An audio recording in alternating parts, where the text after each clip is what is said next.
So the first day of the first test match between one of the favorites India and the current WTC champions South Africa is over at the iconic Eden Garden Stadium in Kolkata.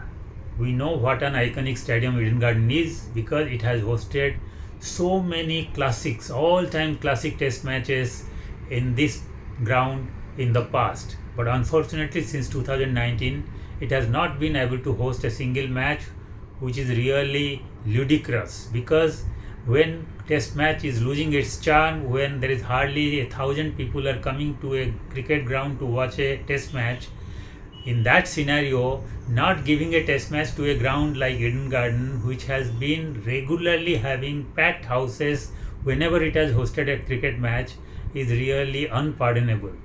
And to come to think of it, after 2019, this is the first time they are hosting a test match, and in the first day itself, the Eden Garden crowd showed what BCCI has been missing out, what Indian cricket has been missing out by not allocating test matches to Eden Garden, because it was almost a packed house today. There was almost 40,000 people there to grace the first day, and it really did so much great service to an iconic test between two strong and big nations like India and South Africa, and that match deserved that kind of a crowd, and luckily it was held in Eden Garden, and the Eden Garden crowd came in plenty to support the test match and to really cheer the home team. So it was a great starting to this test match.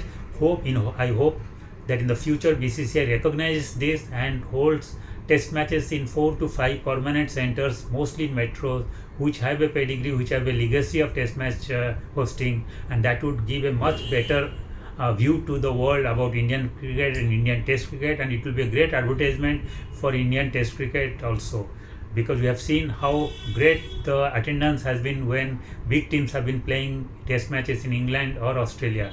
And India, if India claims to be a superpower in cricket, India should also show to the world that here it is just not T20 cricket or the white ball cricket, it is also test cricket which is valued, and people come and they love their red ball cricket, and they should also host those matches or the test matches in those grounds where there are assured attendance.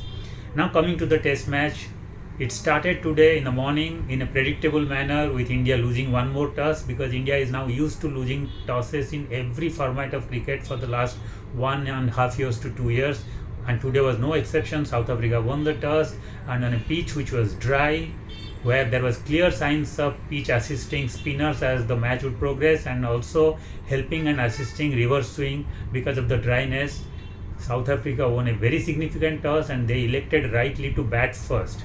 And when they reached 57 for no loss after 10 overs, going hammer and tong against erratic bowling by Siraj, who considered 25 runs in his first 3 overs, and then against Akshar Patel, who considered 20 runs in his 3 overs, it looked the initiative was quickly running away from India. But then luckily for India, we had one bowler in the form of Jasprit Bumrah, who is by far world's best bowler right now in every format. And Bumrah realized that the match was about to be slipping away from India's grasp, and he decided to do the damage himself, to take control of the match and get back or regain the control for India by his bowling. So on the 6th and 7th overs, he took 2 vital wickets, and he took wickets of both the openers who were looking supremely confident, that is Rickleton with a brilliant ball that held its line and clean bowled him, and then an unplayable delivery that took a sneak from Markram and got caught by Pant. And when he took those 2 wickets, South Africa were reduced to 62 for 2, and subsequently when Kuldeep took the vital wicket of Babuma, who has hit a purple patch in the last 1 year and has been having a batting average of around 58, and when Kuldeep took his wicket cheaply, then South Africa were pegged back and they were reduced to 3 wickets down. And yet, when South Africa went to the lunch at 105 for 3, the match was actually evenly poised because the pitch is not a flat pitch. The pitch has plenty to help the bowlers from both sides. So it was expected that even with a 105 for 3, South Africa could come back big because they have such a strong, deep batting lineup. And if they could manage to reach around 275 to 300, then India would be in real trouble on a challenging pitch which had enough uneven bounce, turn, bounce, spin, everything. But the second session, India completely took over. Bumrah became the bowler what he has been in the first session and also in the last one season. He was creating havoc with his uneven bounce bowling from with his uneven with his steep bounce and with his movement and with his shrewdness and with his awkward action, and the batters were not able to read him at all. And then Siraj came into his stride when he came for the second spell and got a chance to bowl from the end where Bumrah was bowling, where the ball was having much more assistance for a seamer with the reverse swing and uneven bounce. So Siraj started taking wickets, and then Kuldeep took another wicket, and then Aksar also took a wicket. Finally, it was Bumrah whose 5 for 27 became the major reason why South Africa got completely dismantled and got their whole batting lineup uh, shredded. They were finally skittled out for 159, and the major reason for that below par score was Bumrah. And with that, the match was in India's pocket, and India was in a commanding position. Now it was the turn of Indian batters to ensure that they would consolidate the momentum that has been snatched by Bumrah, and they should actually try to bat South Africa out of this match by playing sensibly, sensitively, and also with a little mix of caution and aggression. And as expected, there were some challenges because the pitch was not a flat pitch, and Jaiswal was looking at sea. He tried to play too many shots, too many strokes, and perished in that bargain. And then India was in real trouble by losing after losing Jaiswal for a very small total. But then Rahul slowly began to consolidate his innings, and he showed his pedigree, his talent, and his maturity and his experience by trying to hang in and try to be careful against good balls and while trying to punish the bad ones. And then Washington Sundar, who has been the new experimental number 3 batter for Indian team management, also tried to hang in, though he had to do a little bit of struggle because that number 3 position doesn't come easily or naturally to him, and on a slightly challenging pitch it was actually asking too much again from him. But luckily for him, he managed to hang in and he remained unconquered at the end of the day to ensure India ended the day with just one down for around 36 runs. So that means India is just trailing by around 123 runs, and so they have that less number of runs to look ahead tomorrow when they are looking at the South African total. So tomorrow morning they have to bat cautiously, at the same time not get bogged down and wait for the loose deliveries to punish without going flamboyant or without going extravagant or without doing harakiri. And if they can manage to end the first session tomorrow by adding around 90 to 100 runs and losing just 1 or 2 wickets maximum, then they would be in real control of the match, and then it would be a real uphill task for South Africa to survive this test match. On the other hand, South Africa would like to try snap up around 4 to 5 wickets in the first session itself, and if they can manage to do that by conceding only 70 to 80 runs, then the match would be evenly poised, and then South Africa would be very much in the match because India has to bat fourth. So if they can make India bat fourth in this test match while chasing around 200 runs, it can be really tricky for India. So India would like to have enough lead in the first inning so that they don't have to bat fourth, or even if they have to bat fourth, they may have to just chase around 50 to 70 runs. But anything more than that, that can be tricky. So the first session would be very critical.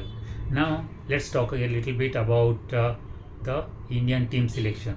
As usual, there has been some bizarre team selection. India has gone with 4 spinners in this test match, where the major contribution in terms of wicket has come from seamers.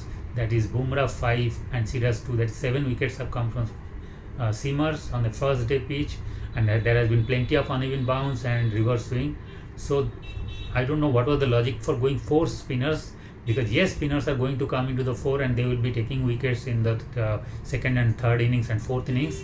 But let's not forget that when you have 3 or 4 spinners, 1 or 2 are going to be ending up under bowled, because you can't give equal number of overs to all the 4 bowlers. So then what is the point of taking just so many spinners if you are not going to end up giving just a handful of overs to them? For example, Washington Sundar was taken instead of a specialist number 3 batter like Padikkal when they decided to drop Sai Sudarshan after he scored 87 in the last test match in Delhi against West Indies. and yet they didn't go with Particle. They went with Washington. The reason, that obsession for all-rounders instead of specialists. If you are going for bowling all-rounders, one can understand. You went for a all-rounder who would be predominantly batting, and you just gave him one ball over. We all know that Washington Sundar has improved his bowling quite well in the last few months and in the last few series, and he has been a very very handful bowler, and yet you took him and you just had to give him one over. Then what was the need for taking him? You could have taken a specialist number 3 batter, because number 3 batter position is considered as a very very sacrosanct position. We know what importance that slot has. We know what Ricky Ponting has done for Australia, or Rahul Dravid has done for India, or Cheteshwar Pujara has done for India, or even Jack Callis has done for South Africa. So those were the iconic players who have played such brilliant knocks for their countries at number 3, because number 3 is considered the most vital position.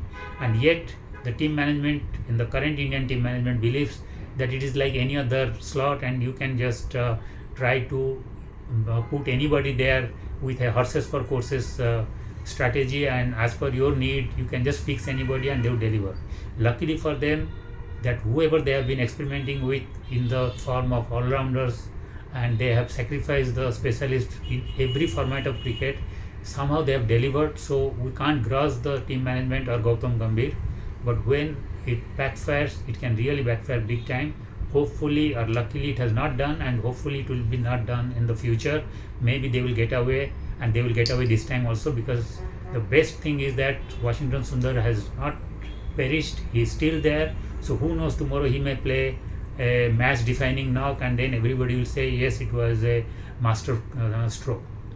But whatever it is, as a pure cricketing norm, it doesn't make much sense that if you are going to drop a number 3 batter, you are not going to replace him with another number 3 batter, but you are replacing him with a bowling all-rounder, and again that bowling all-rounder gets only to bowl one over. So whatever it is, India has gone with 4 spinners. We have to see in the second innings whether there will be enough utilization of Washington Sundar or all the 4 spinners. So far it has not happened, and we have to see what impact the number 3 batting of Washington Sundar comes out in this test match, because if it succeeds, the Indian team management may continue with it for the future also, at least in the subcontinent. So we'll find it out in the course of the test match. And now coming to the most important thing, that is tomorrow. We have to wait for the first session to see which way the test match makes a turn. If India adds around 100 runs, losing just a wicket or 2, then match would be firmly in India's grasp.